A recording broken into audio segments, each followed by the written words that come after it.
Happy St. Patrick's Day, everyone! So I could have used today as an opportunity to make an informative video about the historical St. Patrick. After all, his writings are the earliest material we have that was written in Ireland, even if no one can agree what date that actually was, and I could have used this platform as an opportunity to correct some of the misconceptions about St. Patrick. But I decided not to, and this video will contain no historical facts whatsoever. So St. Patrick turns up a fair bit in medieval Irish literature, usually in Fiannaíocht material or stories relating to the Finn cycle. This literary St. Patrick is always pretty far removed from the historical one, but some stories are weirder than others, and I thought I would tell you one of the odder ones I know, mostly because it involves the ghost of Cú Chulainn, and like, what's not to like about that? I always thought this was a super late, obscure text, but it turns out it's actually like 10th century or something, which surprised me. It's called Síaburcharpat Con Culaind, which I've probably mispronounced because I've never heard anyone say it out loud, which translates roughly to the phantom chariot of Cú Chulainn. So here's the sitch. St. Patrick is at Tara trying to convince the King of Ireland to become a Christian. The king is called Loegaire, which is one of those names that is probably pronounced Leary in modern Irish, but I'm a medievalist, so bite me. Loegaire is not convinced, despite all of Patrick's teachings, and eventually he says that the only way he'll become a Christian is if St. Patrick summons Cú Chulainn from the dead to come and talk to him. St. Patrick responds that all things are possible through God, and tells Loegaire to spend the night on the ramparts of Tara,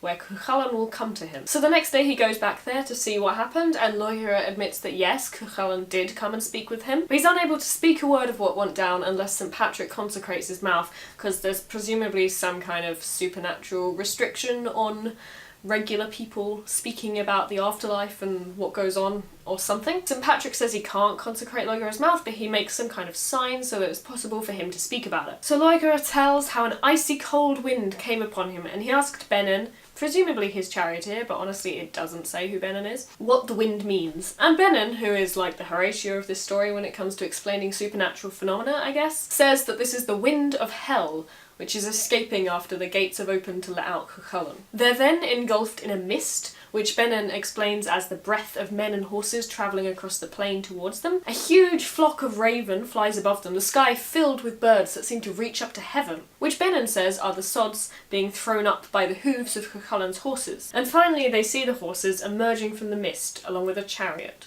The horses are beautiful. They're not the same colour as each other, but they're both equally strong, equally sleek. The chariot is adorned in rich colours and metals. Inside the chariot are two figures. There's a warrior, dark hair, grey eyes, dressed in a purple-blue tunic and carrying weapons. And this is charioteer, a tall, ginger and freckled man. It seemed to me, says Loegaire, that I saw Cú Chulainn and Láeg, his charioteer. For Cú Chulainn to have dark hair is not unattested elsewhere. The various recensions of the Táin are pretty inconsistent about what his hair colour actually is, but Láeg is elsewhere described as having black hair, not ginger, so I love these descriptions though. I love that Láeg is tall and thin and ginger, and I also love that Cú Chulainn and Láeg are so inseparable that they are hanging out after death. They are ghost bros. Láeg cannot be free of Cú Chulainn even when they are both dead. He's stuck with him. Poor guy. So Patrick says, well, I summoned Cú Chulainn for you, will you convert now? Not yet, says Loegaire, I barely got a chance to speak with him. Fine, says Patrick. He'll come back and speak to you again. So they stay there, and the chariot returns, again with Cú Chulainn and Láeg inside. Not content to stay still, Cú Chulainn is performing his warrior feats, which are like impossible virtuosic tricks with his weapons, most of which are never fully described and are just called things like the wheel feat and the apple feat, so we have no idea what they actually entailed. Some of them are more descriptive and involve balancing on spears and so on. None of them seem like a good thing to be doing in a moving chariot, but after all, Láeg is the best charioteer there could possibly be, and it's a smooth ride, so you know, I guess each to their own. So Cú Chulainn comes to Patrick and greets him, asking if there's any way that Patrick will be able to get him into heaven too. Then he says to Loegaire, you should convert, mate, because you do not want to go to hell, and I swear I'm not a demon here to trick you, I'm Cú Chulainn, son of Swiltham, and I've seen things you would not believe. It's true. Loegaire doesn't believe him. He's not even sure this is Cú Chulainn. The hero asks him, who's the champion of Brega these days, Loegaire? Who's watching the fords? Who do their daughters fancy? Why do you want to know? Asks Loegaire. Because that used to be me, says Cú Chulainn. I was the one who watched their fords, who protected their land and wooed their daughters. I used to win their wars for them. Convert, Loegaire, I'm not a demon sent to trick you. If you're really Cú Chulainn, says Loegaire, you'll tell us of your great deeds. Okay, says Cú Chulainn, and begins. I fought heroes and great hosts, hunting my enemies wherever they went, killing them in combat. Any hero could say that, says Loegaire, not just Cú Chulainn. I was a hound who guarded Evan Macha, says Cú Chulainn. Strong for combat, swift of foot, never shy of armies. True enough that you were a hero then, says Loegaire. I was, says Cú Chulainn. I was a hero and I was a leader. I was gentle to the gentle, but I wrought vengeance on the dishonourable. The maidens of Ulster told me their secrets and I didn't share them. I was a child among children and a man amongst men. I was good no matter who spoke ill of me, but I was better when they praised me. If you're really Cú Chulainn, says Loegaire,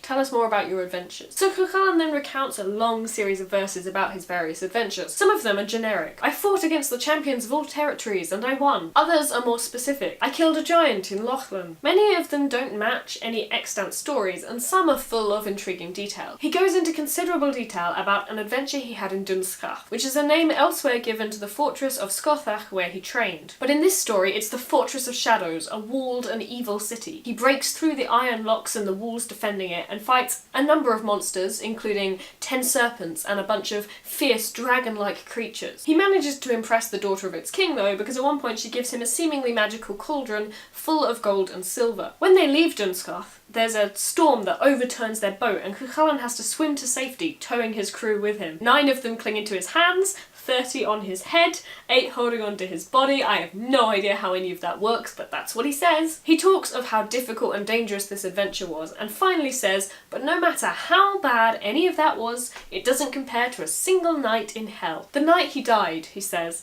demons carried off his soul into the fires of hell. He fought them with swords, he fought them with the Gaebolga, which no one living has ever withstood, and he thinks that he's winning, but they're just playing with him. No matter his great acts of heroism, they're able to crush him with one hand, one finger even, pushing him into the fire. Cú Chulainn then goes into a lot more detail about how awful hell is. This is what awaits you, Loegaire, he says, and all the champions of Ulster, unless you do what St. Patrick says and believe in him. He points out how impressive it is that Patrick has been able to summon him, and suggests that maybe the king would be better off throwing in his lot with the new religion. He finishes by saying, it doesn't matter how good your life on earth is, it can't compare to how great heaven is.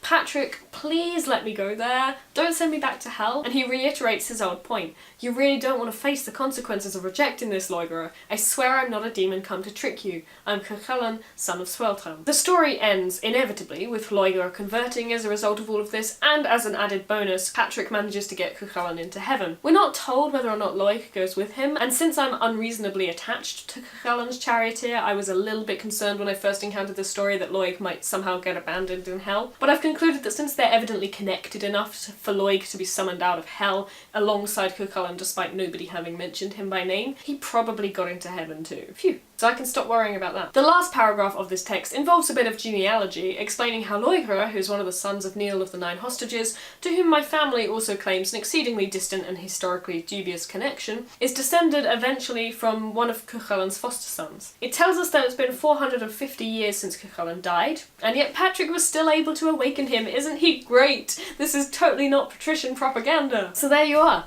That's the story of how Patrick summoned the ghost of Cú Chulainn in order to convince the King of Tara to convert to Christianity by scaring him with stories of hell.